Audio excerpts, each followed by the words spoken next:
A lot of times I have trouble trying to think of intros for these videos. Like, I don't know what to say in the first couple seconds.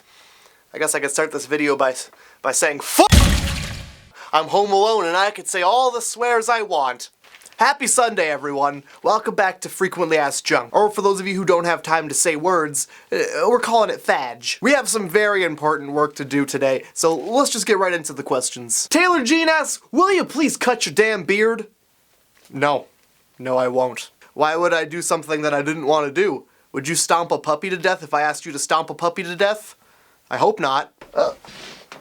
What's your favorite Canadian stereotype? Asks Sahen. I guess my favorite stereotype would be that we all ride mooses.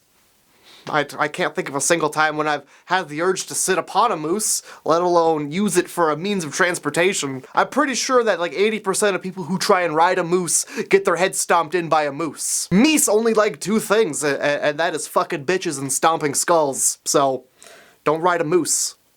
What's up with kale? Asks Katie Woods. It's a leaf that for some reason thinks it's better than any other leaf. I've had lettuce, and I think lettuce is a lot better than kale. Lettuce is the Cadillac of leaves. So, I don't really know what's up with kale, but I could tell you where to go if you want to get scoffed at for not knowing about it. Is your beard an outside or inside person? Asks, look, what did I write there? I'm pretty sure my beard is neutral on this situation. It could be inside, it could be outside. It's really up to me and where I take it.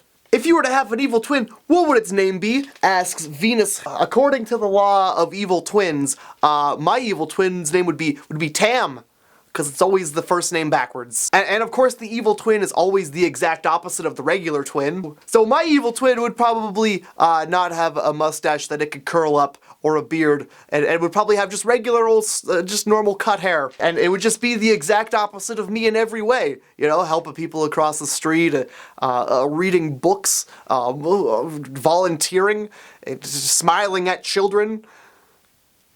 Starting to sound an awful lot like, starting to sound an awful lot like I'm the evil twin. I think I might be my own evil twin. How can I lose all of my body fat by summer? Asks Sally Cecilian Garcia Garden Gary? What the fuck is your last name? Oh, hey, Matt G here for skinning yourself with an axe. Got some jeans that don't quite fit? Well, fucking cut your butt off with an axe. Using this patented technique, you will have the perfect bikini body by summer. And also a reason to go to the hospital. Scare the shit out of everybody at your high school reunion by showing up with that special new look that says, hey, I don't got no fucking skin. How did you deal with Kylo Ren betraying you and turning to the dark side? Asks Toby Ball. Oh, it's cause I look like old dirty Luke Skywalker, right? Ever think about dyeing your hair a crazy color? Asks Cyril. Nope. If you could be one mythical creature, which mythical creature would you be? If I had to pick one mythical creature to be, I think I would want to be, I don't know the word for it, but it's like a centaur wherein you're half horse, half human, but instead of horse legs, you have human legs, and you have a human body as well, but you still have a horse cock.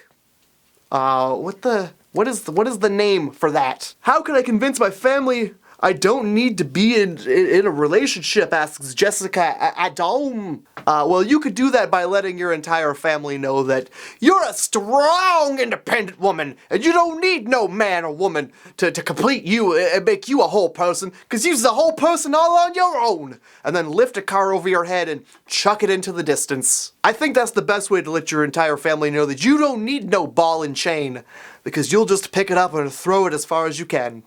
What the fuck is in the ocean? Asks, Sammy James. As the Discovery Channel dictates, nightmares. The ocean is full of nightmares. Shit that you wouldn't even think existed, except it does at the bottom of the ocean.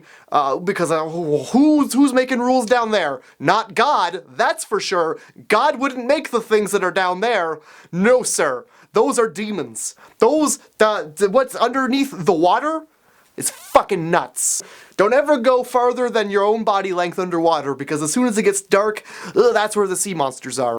Sometimes there's just a spiky thing that will kill you if you touch it. The one thing you think you'd be able to step out of the ocean, And it ends up being a poisonous fish. And everybody's kind of see-through because apparently once it's dark enough, who the fuck needs pigment, huh? You don't need pigment if you can't see it. What kind of creature would live at the bottom of the ocean where it needs to have a flashlight sticking out of its own head so that it can see around?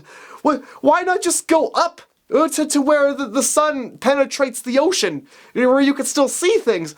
Who needs to hang out at the bottom of the ocean with the scum? Everything at the bottom of the ocean either wants to go in your butt or it wants you in its mouth. If you were a contestant on a game show, which would it be, asks Cassie. Well, as much as I like naming the prices of things while an old man stands next to me slowly dying, I gotta say, upsetting Steve Harvey by making wiener jokes, it's really up my alley. So Family Feud, if you're looking for a contestant, I will make Steve Harvey wish that he had never taken that job. What's the worst experience you've ever had with a bag of milk, asks Bailey. Well, the thing with bagged milk is that the worst experience with bagged milk is the same experience that you have with a carton of milk. You're pouring the milk out and you're watching the stream go into your cup, and then all of a sudden the milk kind of hits the edge of the carton or the bag weird, and just for a second, a split second, it looks like there might be a solid that had just flowed out and into your cup. What a way to waste an entire thing of milk. I don't know what to do. There could be a chunk in my milk. Do I get a straw? Do I try and strain it out? Do I just dump out the bag of milk? Is it even worth the trouble? I mean, seeing that ruins the entire glass anyway, because the entire time you're gonna try and strain through your teeth or take small sips. And as soon as you start drinking it, guaranteed, chunk or no chunk, you feel one touch your lip. What do children of incest call their parents? Asked Dominic. Well, I think they would call them lucky, really. Lucky that their kid didn't come out of them with two heads and then die. And with that, I think that's enough questions for today. Oh, if you have a question for next week, leave it in a comment below or do it on my Facebook and Twitter. My new podcast comes out every Wednesday, and I'm doing gaming videos on my second channel. That's all of the things you need to know. You're all caught up on my life. Alright, I'm gonna go take a weird dump. Oh, hi, kitty. Oh, I don't know what it is that you put your mouth on that makes your breath smell like that. Yeah, that's right. You lick your butt a lot, don't you? Ugh.